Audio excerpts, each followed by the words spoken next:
Hi guys, welcome back to the channel Shreejay story. मैं हूँ श्रेया। और जैसा कि मुझे कल लग रहा था, कल के दिन से, कि हाँ, I am feeling good, I am feeling better right now. Construction work चल रहा है, इस वजह से बहुत आवाज़ आ रही है। तो मुझे लगा था कि मैं कल ठीक हो गई हूँ, काफ़ी अच्छा लगा, काफ़ी बेटर महसूस हो रहा था। बट आज सुबह से जो है, फिर से कुछ अच्छा नहीं लग रहा है, बहुत थकान सी लग रही है। सर्दी जुकाम में अभी उतना फ़र्क नहीं पड़ा है। फीवर इज़ ठीक है, अभी फीवर की कोई प्रॉब्लम नहीं है, बस गले में खराश, नाक, मुंह, इन सब की हालत अभी ठीक नहीं है। तो मैं सुबह 3:30 बजे उठ गई थी, क्योंकि आज फास्ट है, संकष्टी चतुर्थी, सकट चौथ जिसे कहते हैं, तिल चौथ। तो उसका व्रत है, जो मेरी मदर इन लॉ या सासू माँ करती है। तो उनको जो है चाय पानी सुबह सुबह देना रहता है 4 बजे से पहले, जैसा कि हम लोग करवा चौथ में सरगी खाते हैं, जस्ट लाइक दैट। उसके लिए मैं उठी थी, तब भी मुझे इतनी मेरी तबीयत भारी नहीं लग रही थी, और उस वक्त भी मुझे अच्छा ही फील हो रहा था। रात भर थोड़ा मुझे प्रॉब्लम हुआ था, क्योंकि नाक बंद थी, आप ब्रीद नहीं कर सकते, मुंह से ब्रीदिंग लो, तो मेरी जो है सांस भी फूल रही थी, थ्रोट बहुत सूख रहा था, मुंह बहुत सूख रहा था। तो ये सब तो प्रॉब्लम थी। तो काफ़ी रात भर तो मैं बहुत लेट तक जगी, और उसके बाद जो है मैं फिर सोई थोड़ा बहुत, फिर 3:30 बजे उठ गई। और उसके बाद फिर मम्मी को चाय वगैरह, पानी वगैरह सब दे वे के, जो उनको खाने पीने की चीज़ें थी वो दे के, फिर मैं आई। फिर मैं सोने की कोशिश कर रही थी, बट आप जानते हो, तुरंत उठ के फिर नींद नहीं आती, आपकी नींद जब ख़राब हो जाती है। फिर काफ़ी टाइम बाद मुझे नींद आई। उसके बाद मैं उठी सुबह, तो I am feeling not really well, और मुझे बहुत थकान लग रहा था, मुझे काफ़ी भारीपन भी लग रहा था। और फिर मैंने किसी तरह उठ के सुबह सुबह के कुछ काम करे। तो बट अभी जो है बहुत अच्छा नहीं लग रहा है। ब्रेकफास्ट करना है मुझे, और उसके साथ मेरी मेडिसिन लेनी है। फिर सोच रही मैं मेडिसिन ले लूँ, ताकि कुछ थोड़ा सा और रिलीफ लगे। और मेरा मेन जो आज का काम है ना, वो है तिल के लड्डू बनाने, जो कि आज के व्रत और पूजा की मेन चीज़ होती है, उन्हीं का प्रसाद चलता है। बेसिकली मैं हर बार तिल के जो लड्डू होते हैं वो इस दिन के लिए बिल्कुल नहीं रखती, क्योंकि मुझे पता है काफ़ी काम होते हैं, व्रत रहता है, तो इस दिन लड्डू बनाना नहीं ठीक रहता। क्योंकि 4 दिन से ही मेरी तबीयत बिल्कुल ठीक नहीं है, तो मैं लड्डू बना ही नहीं पा रही थी। नहीं तो ये लड्डू पहले ही बन गए होते, 1-2 दिन पहले ही। हमेशा इसलिए मैं यही करती हूँ कि उस दिन के लिए कोई काम ना रहे। बट मैंने सोचा अच्छा ठीक है, आज अगर मैं अच्छा फील करूँगी तो आज हम लोग जल्दी जल्दी बना लेंगे, कोई दिक्कत नहीं है। बट फिर से मेरी हालत जो है वो बहुत अच्छी मुझे नहीं दिख रही है। तो अभी किसी तरह मुझे भगवान इतनी हिम्मत दे कि लड्डू बना सके, और लड्डू बना लेंगे तो मोस्ट ऑफ द काम डन हो जाएंगे, क्योंकि इसको करना ही करना है। ये तिल गुड़ के जो लड्डू बनते हैं, ये मैं उसकी बात कर रही हूँ, और ये मेन है। बाकी पूजा की तैयारी तो शाम में करनी है, वो हो जाएगी। और शकरकंदी वगैरह भी मंगा ली थी मैंने, पहले ही मंगा ली थी। तो मैं पूरी प्लानिंग के साथ चल रही थी, बट फिर भी कुछ ना कुछ हो ही जाता है। तो देखते हैं फिलहाल आज का अपडेट क्या है। मुझे कुछ भी टेस्ट भी नहीं आ रहा है, बिल्कुल भी, और ब्रीदिंग में अभी भी प्रॉब्लम हो ही रही है। तो अभी मैं सोच रही हूँ कि ब्रेकफास्ट कर लें, फिर मिलते हैं आपको। तो ये है आज का ब्रेकफास्ट, पोहा। तो पोहा बना है, तो पोहा खा ले रहे हैं। और पोहा के साथ मैंने चाय ली है, अदरक वाली, क्योंकि अभी तो बहुत ज़रूरत है। पर अभी मुझे कोई टेस्ट नहीं आ रहा है, क्योंकि मेरा पूरा टेस्ट चला गया है। और मीठे का थोड़ा बहुत तो आ भी रहा है, नमकीन चीज़ों का तो बिल्कुल भी नहीं आ रहा है। तो मैं किसी तरह खा ले रही हूँ, क्योंकि मुझे मेडिसिन लेनी है और खाली पेट नहीं रहना है। दैट्स वाई मैं इसे जल्दी जल्दी फिनिश करती हूँ, ताकि मैं अपनी मेडिसिन लूँ और कुछ अच्छा सा बेटर फील कर पाऊँ। फिर मिलती हूँ मैं आपको अपना ब्रेकफास्ट करके। हाँ, सुबह मैंने ब्रेकफास्ट कर लिया है, अभी दोपहर के 12 बज रहे हैं। टेस्ट बस तो बिल्कुल मेरे काम नहीं कर रहे, तो मुझे बहुत ज़्यादा कुछ खाने का मन नहीं हो रहा है। तो अभी फ़िलहाल बहुत रिलीफ तो नहीं कहेंगे, बहुत अच्छा भी नहीं लग रहा है, ये भी नहीं कहेंगे। मैं सोच रही हूँ तिल के लड्डू बना ही लेते, किसी तरह उठ के भगवान इतनी शक्ति दे कि मैं वो काम कर लूँ। और जो बाकी के काम है, घर की क्लीनिंग है और भी काम है, वो सब मेरी सिस्टर कर रही है।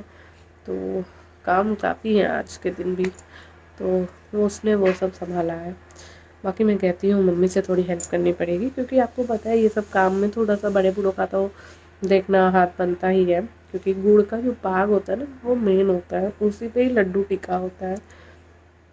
तिल भी भुनना है। मैंने तिल तो साफ़ करके उसको 2 से 3 दिन आराम से सुखवाया था अपनी निगरानी में, उसमें बड़ी मेहनत लगी थी। तो वो काम तो मैंने पहले ही कर लिया था, मेरी तबीयत को ख़राब होने से पहले ही कर लिया था। तो वो तो हो चुका है। अब मुझे तिल भुनना है, गुड़ का पाक बनाना है, यानी उसकी चाशनी बनानी है, देन लड्डू की मेकिंग शुरू करनी है। अभी चलते किचन में, सारा कुछ निकालते हैं। 2 तरह के लड्डू बनने हैं, एक ब्लैक तिल वाले, काले तिल के, सफ़ेद तिल के। तो लड्डू चलिए चलते दिखाते हैं। मुझे आज खड़े होने में भी बड़ी जैसे हो रही है थकान की, मैंने कितनी मेहनत की है, और नाक की तो हालत बहुत ही ख़राब है। लेट्स सो गाइज़, यहाँ देखिए मैंने गुड़ रखा है, इसे अच्छे से फोड़ लिया है क्योंकि इसका पाक बनाना है, यानी चाशनी बनानी है। और यहाँ पे जो मेरी सासू माँ है उन वो तिल को जो है वो फटक रही हैं, ये मुझे नहीं आता है, तो इस वजह से वो कर रही हैं, ताकि तिल में, काले तिल में स्पेशली थोड़ी बहुत भूसी वगैरह होती है ना, तो उसे निकालना रहता है, उसका छिलका वगैरह ज़्यादा रहता है काले तिल में, तो वो ये निकाल रही हैं देखिए। और यहाँ पर मैंने सफ़ेद तिल अलग कर दिया। सफ़ेद तिल तो बिल्कुल साफ़ था, अच्छा खासा था। और यहाँ मैंने पानी थोड़ा सा डाला है कढ़ाई में, और सारे जो मैंने गुड़ को फोड़ के रखा था ना वो सब डाल देंगे। इससे क्या होगा, आसानी से पिघलेगी और गुड़ ना नीचे कढ़ाई में चिपकेगा नहीं। तो ये एक टिप है, आप जब भी बनाओ गुड़ का पाक या चाशनी। अब इसे अच्छे से मिलाना है, पिघलाना है, जल्दी नहीं चाहिए, तो इसे चलाते रहना रहेगा। दूसरी तरफ कढ़ाई रखी है ना, यहाँ पे भुनेंगे हम तिल, और तिल भुनने में भी कला है, तो अभी मैंने वाइट तिल डाले हैं, अब इसे भून लेंगे। तिल थोड़ा ज़्यादा है, कम कम करके भूनेंगे, एक साथ ज़्यादा भूनेंगे तो ठीक से भुनाई नहीं होगी उसकी। तो वाइट तिल का तो पता चलता है, स्लाइटली कलर चेंज कर देता है, काले तिल में थोड़ा ध्यान रखना पड़ता है। तो यहाँ पे जो है वाइट तिल को थोड़ा सा, ज़्यादा टाइम नहीं लगेगा, 2 से 4 मिनट लगेगा। तो यहाँ देखिए, यहाँ पे थोड़ा सासू माँ भी हेल्प कर रही हैं, तिल भुन रही हैं। यहाँ पे मैं चाशनी बना रही हूँ उसकी, इसे भी लगातार चलाना है।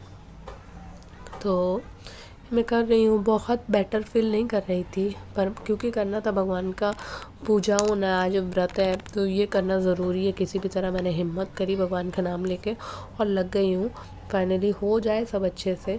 तो यहाँ पे जो है वाइट वाला तिल हो गया है, और ये जो चाशनी है ना वो भी लगभग पकने के तौर पे आ गई है, मतलब गुड़ पूरा पिघल गया है, थोड़ा बहुत है, तो इसे मिलाते हुए रखना है हमें। उस तरफ दूसरा जितना बचा हुआ तिल था ना वो भी भुनाई हो रही है। यहाँ पे अच्छा सा बॉईल आ गया है गुड़ वाले पाग में, और अब ये लगभग पकने के लिए बिल्कुल रेडी है। अभी इसे थोड़ा और पकाना है।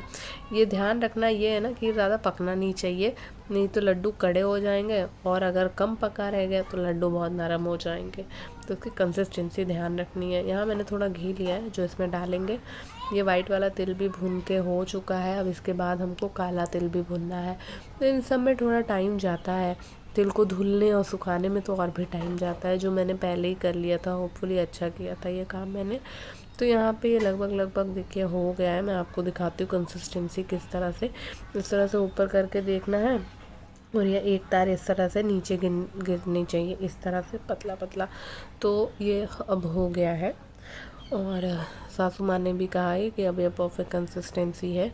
तो मैं आपको एक बार और थोड़ा सा जूम करके दिखा देती हूँ, इस तरह से होना चाहिए। ये खाने में तो बहुत अच्छे लगते हैं ये। तो ये हो गया है। यहाँ पे भी वाइट वाला तिल जो है वो भुना जा चुका है। अब लास्ट स्टेज में जो यहाँ पे एक बड़ा चम्मच घी है ना वो डाल देंगे। इससे क्या होगा ना, बड़ा शाइन सा आ जाता है लड्डुओं में, और भी बढ़िया स्वाद आ जाता है, दिखने में भी सुंदर लगते हैं। अभी आप देखना कितना सुंदर इसका कलर हो जाएगा।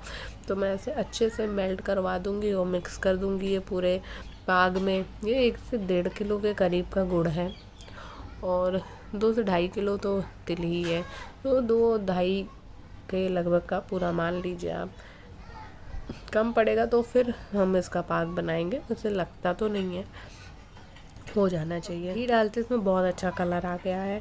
तो अभी जो है ये तो रेडी है, वाइट वाला तिल भी रेडी है, ब्लैक वाले तिल को बस भुनना रह गया है। अब यहाँ जो है ब्लैक वाला तिल जो है वो भुना जा रहा है। इसमें थोड़ा ध्यान रखना पड़ता है, इसका कलर तो चेंज होते दिखता नहीं है, ये बहुत ज़्यादा आवाज़ करता है, चुट चुट चुट चुट करके, उसका ध्यान रखना है। और ये फूल जाता है, इसका ध्यान रखना है, मतलब मोटा हो जाता है। तो इसी के अंदाजे से ही आपको काला तिल भुनना रहता है। ज़्यादा भुन गया ना तो स्वाद बेकार हो जाता है। तो यहाँ अभी मैं काले तिल को फ्राई कर रही हूँ, भुन रही हूँ। और नीचे जो है मेकिंग शुरू हो गई है सफ़ेद वाले तिल के लड्डुओं की, वो मैं आपको दिखा देती हूँ। यहाँ देखिए, तो यहाँ पे मेरी सासू माँ और मेरी जो बहन है सिस्टर, ये दोनों लड्डू बना रहे, क्योंकि ये जो ठंडा हो जाएगा ना तो इसे फिर पिघलाना पड़ेगा। तो इस वजह से ज़्यादा इंतज़ार नहीं कर सकते, इसमें बड़े काम रहते हैं। तो उसको यहाँ पे ये लोग वाइट तिल के लड्डू बना रहे हैं, तब तो मैं सोच रही हूँ काला वाला तिल जितना है इसे 4 से 5 बैचेस में धीरे धीरे इसको निकाल लेते हैं। और थोड़ा सा पानी लगा लगा करना पड़ता है, वरना गुड़ चिपकने लगता है। बातों बातों में देखिए मैंने पूरा काला तिल जो है वो भून लिया है। अब मैं इसमें डालूँगी चाशनी जो बची हुई है, वो गर्म है काफ़ी। तो अभी यहाँ यही फ़ायदा है, हमारे यहाँ जो मायके में जब बनता था ना, तो इतनी ठंड की वजह से बार बार जो पाग रहता था ना वो ठंडा हो जाता था, उसे बार बार गैस पे चढ़ा के उसे फिर गर्म करना पड़ता था वो बहुत प्रॉब्लम देता था। बट यहाँ पे तो हमें ठंडा करना पड़ा था पंखा चला के। तो ये थोड़ा ठंडा हो गया। अब मैं इसे हाथों में इस तरह से लेकर लड्डू बांध दूँगी। और यहाँ के भी बस काले वाले लड्डू अब बनाने किसी तरह से। देखिए वाइट वाले तैयार हो गए, काले वाले मैं इसे तैयार कर रही हूँ। तो होपफुली भगवान की कृपा से किसी तरह प्रेगनेंसी में गिरते पड़ते मैंने ये काम भी निपटा लिया, और भी लोगों के हेल्प से। तो अब यहाँ पे शाम हो चुकी है, तो ये मैंने शक्करकंदियों में ना घी को अच्छे से कोट कर दिया और प्रेशर कुकर में डाल दिया बिना पानी के। आग में अच्छा लगता है, पानी में उबला अच्छा नहीं लगता, तो इस तरीके से मैं करती हूँ। और आप इसमें रिफाइंड ऑयल भी लगा सकते हो, क्योंकि व्रत में खाना है इसलिए मैंने घी से कोट किया। अब इसे प्रेशर कुकर में 1 से 2 सीटी बहुत है। पतली है मेरी शक्करकंदी, इस वजह से एक ही सीटी लगाऊंगी और ये अच्छे से भुन जाएगी। यहाँ पे मैंने पिज़्ज़ा का डो तैयार किया है। ये आज पिज़्ज़ा बनने का प्लान है, इस वजह से सडन प्लान ही बन गया, क्योंकि प्रेगनेंसी में कुछ ना कुछ खाने का भी मन करता है। तो मैंने सोचा कि क्यों ना पिज़्ज़ा ही बना लिया जाए। तो यहाँ पे मैंने उसको रेस्ट करने के लिए रखा है। इतने में शक्करकंदी भी हो गई है 1 सीटी में, इसे अच्छे से छील के रख लिया है। दूसरी तरफ हमारी पिज़्ज़ा मेकिंग चल रही है। ये हमारा वर्क स्टेशन है जो कि बहुत गंदा हो रखा है, चीज़ें बहुत फैली हुई हैं, जैसे अभी समेटना है। तो मैं 2 जगह पिज़्ज़ा बना रही हूँ ताकि जल्दी से बन जाए, क्योंकि फिर अभी पूजा भी करनी है, फिर मम्मी को चाय पानी भी देना है, क्योंकि उनका निर्जल व्रत है। तो इस वजह से जल्दी जल्दी कर रहे हैं। और इसी के बाद पूजा की भी तैयारी करनी है। तो यहाँ पूजा की सारी तैयारी करके रख दिया गया है, और हम मम्मी पूजा कर लेंगी, फिर उसके बाद फिर अपना व्रत तोड़ेंगी। तो यहाँ पे मेरा देखिए पिज़्ज़ा कितना अच्छा हुआ, चीज़ मेल्ट बहुत अच्छा से बेक भी हो गया था ये। और इसी तरह के सारे पिज़्ज़ा अच्छे से बन गए थे, ईज़िली बन जाते हैं, कोई इतनी प्रॉब्लम नहीं होती है।